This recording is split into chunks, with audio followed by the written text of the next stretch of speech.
ոչ միայն ընտրությունների բունորը, այլև ընտրությունների նախորդած ժամանակահատվածում Հայաստանում ուղղակի խեղվել է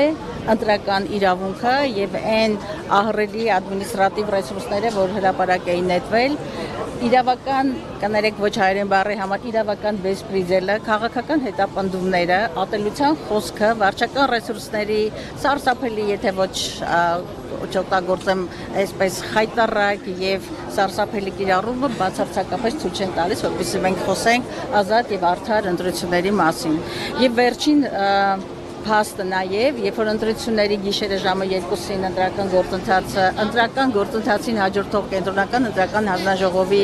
ուրեմն ձայների հաշվարկը ժամը 2-ին դադարեցվեց, դա ուղղակի այն մասին էր, որ սառեցվում է ընտրական գործընթացը, հաշվարկը եւ այնտեղ նկարչության գործընթաց է տեղի ունենում։ Այս միջավայրում եւ այս հետընտրական զարգացումներին, որի մի փաստին էլ առերեսվում ենք այս պահին, քաղաքական հետապնդումներ եւ այլն, այս ամենը բացարձակապես ոչ միայն չի խոսում ազատ եւ արդար ընտրությունների մասին, այլև ընդհանրապես սա մի իրականություն է, որը կիլոմետրերով հեռու է ժողովրդավարական լինելուց։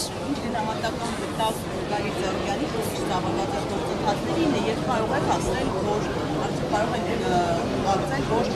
քաղաքական այսպես այլախոհությունը կարող է հանգեցնել կալանավորման։ Գիտեք, ավելի քան ակնհայտ է,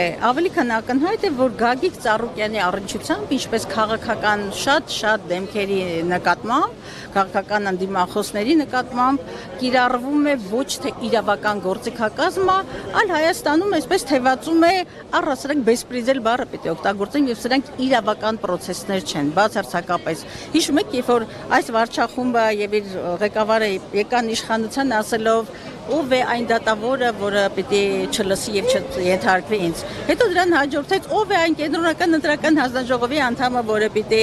ասենք թե իմ հազարարությանը չենթարկվի։ Մենք տեսնում ենք, որ այս բոլոր process-ները ոչ միայն վրեժխնդրության, ոչ միայն ոչ բարոյականության, ոչ միայն կարմիր գծերը հատելու մասին են, սրանք առողջ պետականության, ժողովրդավարության հետ զրո առնչություն ունեցող ուրեմն գործընթացներ են առերեսվում եւ այն ինչ կատարվում է Գագիկ Ծառուկյանի հետ, ոչ միայն չի տեղավորվում մարդկային, բարոյական, ինչ ասեմ, քաղաքական ձևաչափերի մեջ, ինքը աներևակայել է 21-րդ դարում իրեն ժողովրդավարական հռչակած երկրում ականատեսը լինել այդ պահվածքին։ Գիտեք, ես հիմա մի դրվագ եմ ուզում ասել, 2 օր առաջ ինձ փողոցում մեկը կանգնեցրեց, որը ասեց, գիտեք, ես գիտեմ, ճանաչում եմ քեզ, ես բոլորովին ոչ Բարգավաճի, այսպես ձայն տված մեկն եմ, եւ ոչ Գագիկ Ծառուկյանին եմ ճանաչում, բայց տեսնելով այն պատկերը, թե ինչպես Գագիկ Ծառուկյանին փորձեցին ծնկի բերել, ասեց ապրելս էլ չի գալիս այս երկրում 70 անց կիներ, ես իր աչքերում արդյունք տեսա, եւ այսօր ոչ թե Գագիկ Ծառուկյանին են ծնկի փորձում բերել մեզ բոլորիս, որովհետև անարդարությունը, ոչ իրավականությունը, ինչ ասեմ, իրավունքների խեղվածությունը,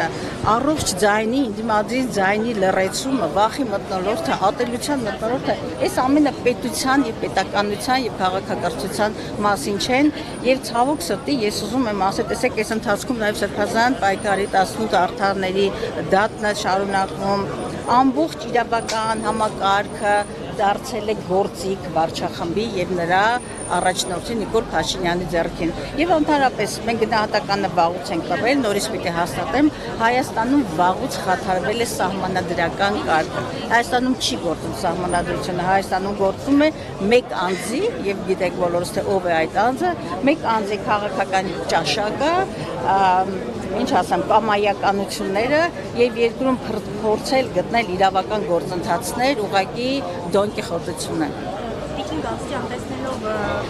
Հայաստանում ընդդիմադիր գործընթացների դինամիկա, դուք տեսանելի ապագայում նշմարում եք ինչ-որ սցենարներ, որ թե խորհրդարանական, թե արտախորհրդարանական ընդդիմադիր ուժերը այսպես պատրաստվում են անել միասնական ճակատով հանդես գալու եւ գործողությունների շրջանակը տեղ ընդհանրելու համար։ Իրան ասեմ, մենք գնում ենք խորհրդարան հայ ապագա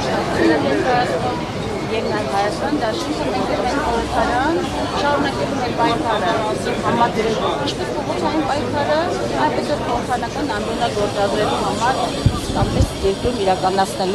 իրականացնելու իշխանափոխություն։ Մենք երբեք չենք մերժել փողոցային պայքարը եւ պրոցեսները իհարկե բնականաբար իրենց զարգացումները կունենան, մենք նաև ոչ միայն չենք մերժել, այլ կարևորել ենք ընդդիմադիր միասնական ճակատի գոյացումը եւ ես կարծում եմ, ես չեմ կարող հիմա շատ խաղաղ քարտեր բացել, բայց այլ տարբերակ չկա, քան ընդդիմադիր ճակատի ձևավորումը, միասնականությունը եւ պարզապես Հայաստանի պետականության գոյության պահպանումը։ Շնորհակալ եմ։